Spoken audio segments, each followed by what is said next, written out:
Et si je vous disais, vous n'avez besoin que de 3 exercices pour avoir des obliques solides et visibles. Avoir des obliques bien définis, c'est souvent perçu comme le signe d'une alimentation équilibrée et d'un programme d'entraînement efficace. La silhouette qu'on peut créer avec des obliques sculptés, on va pas se mentir, ça donne envie. Mais contrairement à ce qu'on pourrait croire, vous n'avez pas besoin de multiplier les heures d'entraînement pour bien développer et révéler cette partie du corps. Il n'y a pas non plus besoin d'une multitude d'exercices, selon moi, il en faut que 3. Et c'est ces 3 mouvements que je vais vous partager aujourd'hui. Les obliques, vous savez probablement qu'il y en a plusieurs. Le grand oblique et le petit oblique. Ça, c'était l'ancienne nomenclature. Aujourd'hui, on dit oblique externe pour le grand oblique et oblique interne pour le petit oblique. Évidemment, ils ont chacun des actions différentes et dans l'idéal, il faudrait pouvoir les reconnaître et identifier l'anatomie de l'un et de l'autre. Vous allez voir qu'au final, c'est pas bien compliqué, même si les deux appartiennent un petit peu à la même famille. On va commencer par le plus important, le grand oblique ou l'oblique externe. Pour le coup, on a de la chance parce que la trajectoire des fibres musculaires, elle est un peu dans le nom de ce muscle.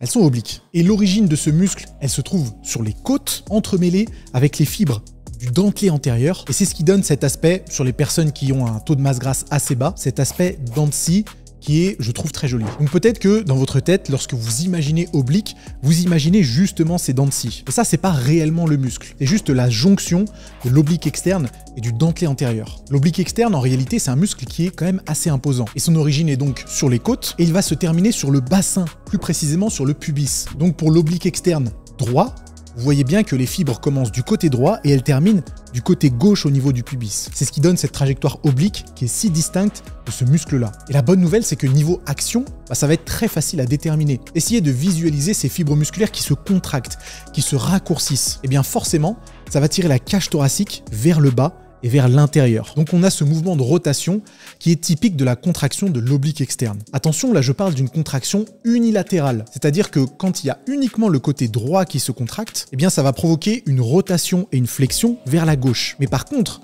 quand les deux obliques externes se contractent en même temps, eh bien ça va provoquer une flexion et une antéversion du bassin. Des actions qui se rapprochent en fait du grand droit de l'abdomen. Petit détail, l'oblique externe est également expirateur, donc il va se contracter quand vous soufflez. C'est d'ailleurs pour ça que lorsqu'on fait des exercices pour les abdos, on encourage à souffler sur la contraction et à rentrer le ventre en même temps. Ça permet non seulement de contracter le grand droit, les obliques, mais aussi le transverse. Mais ça, c'est un autre sujet. Et l'oblique interne, ça donne quoi? Le petit oblique. Est-ce que les fibres musculaires sont proches de l'oblique externe? Eh bien, pas du tout. Si pour l'oblique externe, le grand oblique, on avait des fibres musculaires qui faisaient un peu un croisement, eh bien pour le petit oblique, on a des fibres musculaires qui sont un peu plus à la verticale. C'est-à-dire que l'oblique interne du côté droit va rester du côté droit. Et en l'occurrence, va s'attacher également sur les côtes et sur la crête iliaque du bassin. Ce qui fait que, comme vous vous en doutez, lorsque les fibres musculaires se contractent, se raccourcissent, ça va pas provoquer une rotation, mais ça va provoquer ce qu'on appelle une inclinaison. Et une inclinaison, imaginez la cage thoracique qui se rapproche de la crête iliaque du bassin du même côté. De toute façon, c'est sûr et certain, vous avez déjà vu des pratiquants à la salle de sport faire des crunchs sur le côté. Ça, c'est typiquement pour travailler le petit oblique, l'oblique interne. Est-ce que c'est un mouvement qui est efficace? On y reviendra juste après. Ceci dit, un peu comme pour l'oblique externe, lorsque les deux obliques internes se contractent en même temps, ça provoque aussi une flexion de la colonne et une antéversion du bassin. Donc vous voyez que grand droit de l'abdomen, oblique externe, oblique interne ont certaines actions en commun qui vont permettre vulgairement de cruncher et d'expirer en même temps. Niveau ressources scientifiques pour les abdos, en réalité, on en a un paquet. On en a même limite trop. Mais des fois, c'est difficile de déterminer les implications par rapport à l'entraînement à la salle de sport. Il y a plein d'études qui sont plutôt faites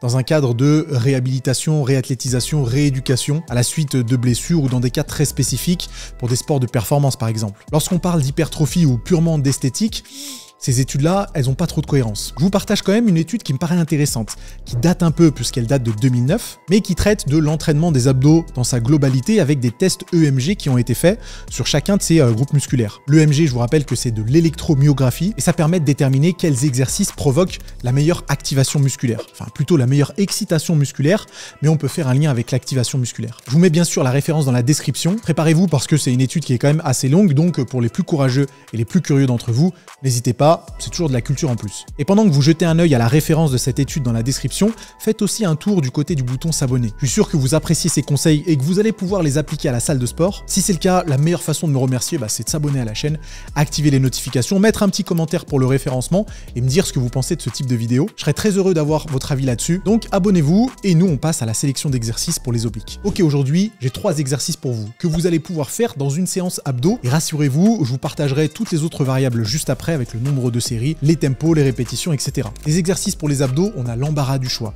Et ça concerne aussi les obliques. Après, pour tout vous dire, il y a vraiment des exercices qui sont bien meilleurs que d'autres. Et le but, c'est pas de passer sa vie à entraîner les obliques à la salle de sport. On n'a pas le temps pour ça. Le but, c'est de trouver les mouvements les plus rentables, entre guillemets. Ceux qui vont vous demander le moins de temps possible, mais qui provoqueront les meilleurs résultats possibles. Et croyez-moi, vous n'êtes pas obligé de passer des heures à la salle pour travailler les obliques, que ce soit l'oblique externe ou l'oblique interne. Le premier exercice, ce sera donc de la presse Pallof. Si ça s'appelle comme ça, évidemment, c'est parce que ça a été inventé par Monsieur Pallof, et c'est en réalité un mouvement isométrique. Et les obliques, que ce soit l'oblique externe ou l'oblique interne, et même la sangle abdominale dans son ensemble, a tendance à bien répondre aux entraînements isométriques. Et le principe de la presse Pallof, c'est de faire des anti-rotations en fait. Vous avez besoin d'un élastique ou d'une poulie, et en vous plaçant de profil par rapport à la poulie, avec le câble qui est à peu près à la hauteur de la poitrine, vous allez alterner entre bras fléchis et les deux mains en contact avec la poitrine et bras tendus. Lorsque vous allez avoir les bras tendus, ça augmentera le bras de levier, la poulie va donc vous emporter dans sa direction et vous allez devoir contracter l'oblique externe pour résister justement à cette rotation. D'où le nom anti-rotation. Il n'y a pas réellement de mouvement du buste, c'est pour ça que c'est un mouvement isométrique, et je peux vous dire qu'en choisissant la bonne charge de travail, vous allez sentir les obliques comme jamais. Alors effectivement, ça travaille plus oblique externe qu'oblique interne, mais c'est pas trop grave parce que on travaillera l'oblique interne juste après. La presse Pallof, on peut la faire debout, on peut la faire à genoux. Il y a plein de variantes différentes pour améliorer la stabilité. Cet exercice, pour une fois, il est intéressant à faire avec un élastique parce que c'est quelque chose d'isométrique et en plus, il peut se réaliser un peu partout, en échauffement, en exercice de corps de séance. Il n'y a pas besoin d'en dire plus, c'est un must. Je vous proposerai quand même une petite variante à la presse Pallof. C'est toujours un mouvement isométrique et ceux qui suivent ma chaîne devraient savoir de quoi je parle, c'est le soulevé de terre suitcase. Le soulevé de terre suitcase, c'est un soulevé de terre effectué avec un seul haltère et qui pour le coup travaille un peu plus l'oblique interne que l'oblique externe, parce que là on va pas résister à la rotation, on va résister à l'inclinaison. C'est un mouvement qu'on utilise beaucoup ici dans ma salle, dans le coaching, parce que c'est un mouvement polyarticulaire qui provoque une certaine dépense calorique, et puis en plus qui va travailler la sangle abdominale. C'est un mouvement très intéressant parce qu'on peut aussi apprendre à respirer pour bien contracter les abdos dans cette position-là. En gros, c'est un must, donc je vous recommande vraiment de le tester. En plus de ça, sur le soulevé de terre suitcase, on peut envisager d'augmenter la charge de travail, et je peux vous dire que faire des séries avec un haltère de 40 ou 45 kg, c'est une véritable torture pour l'oblique interne. Donc vous testerez ça et vous me direz ce que vous en pensez. En deuxième exercice, on a quelque chose de plus général qui travaillera non seulement l'oblique externe, mais aussi l'oblique interne et bien sûr le grand droit de l'abdomen. C'est des relevés de genoux suspendus à une barre de traction avec un petit twist en position haute. Je ne sais pas si on peut parler de rotation ou d'inclinaison, mais le but c'est de commencer la flexion de la colonne dans l'axe et puis arriver à mi-parcours, de faire basculer les genoux d'un côté ou de l'autre pour travailler soit le côté droit, soit le côté gauche. Alors attention, je suis d'accord que cet exercice peut être difficile à maîtriser si vous êtes débutant. Mais pas d'inquiétude, je vous ai préparé une petite variante. On peut faire la même chose sur un banc incliné. À 30 degrés, à 45 degrés, plus le banc va être redressé, plus ce sera difficile. Ça peut vous permettre de mieux intégrer la trajectoire du mouvement. Et une fois que c'est maîtrisé, vous pouvez passer à la variante suspendue à une barre de traction. Évidemment, suspendu à une barre de traction, ça va être plus efficace, il y aura plus de tension mécanique appliquée à la sangle abdominale. Donc potentiellement, c'est ce qui va vous développer plus rapidement oblique externe et oblique interne. Le dernier exercice, c'est même pas un exercice de musculation. Et avant de vous dire ce que c'est, vous imaginez bien qu'avoir des obliques développés, mais aussi dessinés, ça passe par un taux de masse grasse qui est relativement bas. Vous pouvez faire tous les jours les deux exercices précédents que je vous ai conseillés. Si votre taux de masse grasse n'est pas assez bas, vos obliques, vous n'allez jamais les voir. Alors oui, ça vous apportera un petit avantage niveau performance parce qu'ils seront quand même développés, mais le but c'est d'avoir des obliques solides, mais visibles. C'est pourquoi le dernier exercice, c'est des sprints. C'est pas pour rien que les coureurs ont une sangle abdominale aussi développée et aussi visible. Et pourquoi et comment les sprints peuvent travailler les obliques? C'est un peu le même délire que la presse Pallof. En fait, pendant un sprint, on va générer tellement de force qu'il va falloir résister à la rotation. Et c'est résister à cette rotation qui va provoquer une contraction puissante mais isométrique des obliques externes et des obliques internes. En fait, sur les sprints, vous avez besoin d'être tellement gainé que vous n'avez pas d'autre choix que de contracter le plus fort possible toute la sangle abdominale. Mais le truc, c'est que les rotations que vont provoquer les mouvements de bras, forcément vous obligera à résister à cette rotation en contractant oblique externe et oblique interne. Les courbatures les plus douloureuses et les plus puissantes que j'ai eues aux obliques externes et internes, c'est à la suite des séances de fractionnés. Il y avait des sprints. Et en plus, les sprints, ça provoque une dépense calorique qui n'est pas négligeable. Et si vous avez un programme diététique adapté, ça vous aidera à réduire votre taux de masse grasse. Donc, oblique puissant et oblique visible. Ce que j'adorais faire sur du sprint, c'est des séances de 10 fois 15 secondes.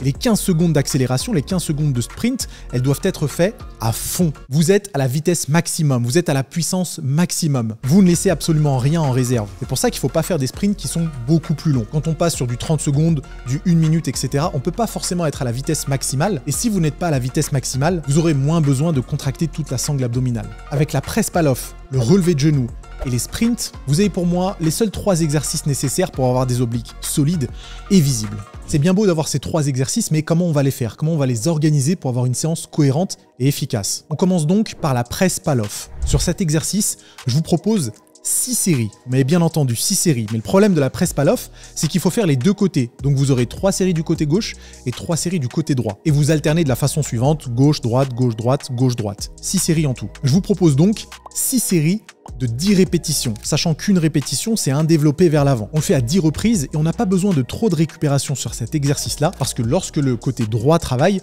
le côté gauche peut se reposer. Par contre, on va prendre son temps. On va réaliser l'exercice avec un tempo 2-0, 2-0.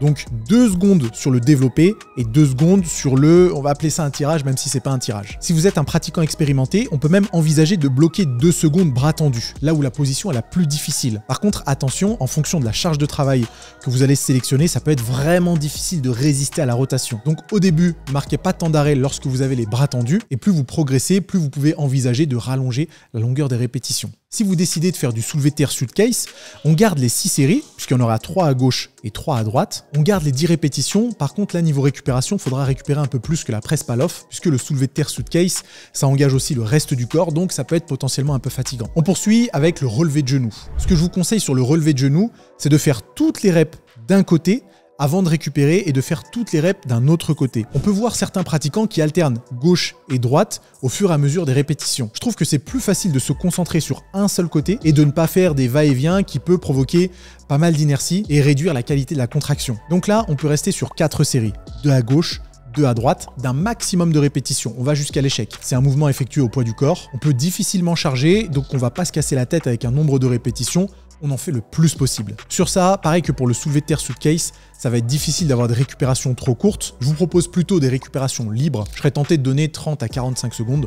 On n'a pas besoin de plusieurs minutes pour ce genre de groupe musculaire-là. Ça suffira largement à ce que l'oblique externe et l'oblique interne soient frais pour la série suivante. Et puis on termine avec les sprints. Les sprints, ça se complique un peu, parce que ça demande un peu de préparation. Ça demande de faire un échauffement, d'y aller progressivement, parce que faire des sessions de 15 secondes, vous allez courir le plus rapidement possible, c'est très agressif pour le système musculaire. Mais c'est une bonne chose, parce que ça provoque un stress tellement énorme que ça ne laisse aucune chance à la progression. Pour les sprints, après avoir fait un échauffement de 8 à 10 minutes, avec des petites accélérations à 70-80% de votre max, vous allez faire 10 accélérations de 15 secondes. Étant donné que c'est des sprints, ne vous cassez pas la tête avec la récupération. Ce qui est important, c'est d'arriver à accélérer le plus vite possible sur les sessions d'accélération. Si vous ne prenez que 30 secondes ou 1 minute entre chaque sprint, c'est sûr et certain que vous n'arriverez pas à courir à 100% de vos capacités sur les sessions de sprint. Donc prenez autant que nécessaire. Par contre, soyez au courant que 10 sprints, c'est brutal. Donc si vous êtes débutant ou vous n'avez pas l'habitude de ce genre d'effort, commencez avec un peu moins, 3, 4 sprints. Si vous voyez que vous assumez bien, vous augmentez petit à petit. La bonne nouvelle, c'est que cette séance, ça peut être une séance cardio où vous commencerez par les 2 premiers exercices pour les abdos et où vous finiriez par du fractionné. C'est pas une séance que vous allez pouvoir mettre après une séance de musculation. Parce que d'une part, elle risquerait d'être un peu trop longue, et arriver à faire des sprints à 100% de vos capacités après une grosse séance jambes ou après une grosse séance push, ça me paraît difficilement réalisable. Mais peut-être que dans votre programme de musculation, vous réservez une séance pour les étirements par exemple, ou pour les abdos, ou pour le cardio, ce serait parfait de la placer à ce moment-là. C'est même quelque chose qu'on peut répéter plusieurs fois par semaine. J'irai pas plus haut que 2 fois par semaine parce que le sprint, encore une fois, c'est brutal, mais c'est diablement efficace. Si vous n'avez pas envie de faire de cardio et que vous voulez impérativement mettre les abdos à la fin de votre séance de muscu, alors ne faites que les 2 premiers exercices, la presse Pallof et le relevé de genoux, et soit vous mettez le sprint dans une autre séance, soit vous avez décidé de ne jamais voir vos obliques et vous n'en faites pas du tout. Mais ce serait quand même dommage parce que des obliques visibles, c'est sacrément joli. Je compte sur vous pour faire bon usage de tous ces conseils, et en parlant de conseils, j'ai fait une super vidéo sur les 8 habitudes qui vous font grossir. On reste dans le terme dans la prise de gras, et ces 8 habitudes peuvent véritablement compromettre votre capacité à bien voir vos obliques. Ce serait quand même dommage. Je laisse la vidéo quelque part sur l'écran, allez vite la voir. Et avant de la voir, n'oubliez pas de laisser un petit commentaire. Je serais curieux de savoir ce que vous pensez de tous ces conseils, et si vous travaillez actuellement vos obliques, et nous on se retrouve plus tard pour d'autres conseils. À plus.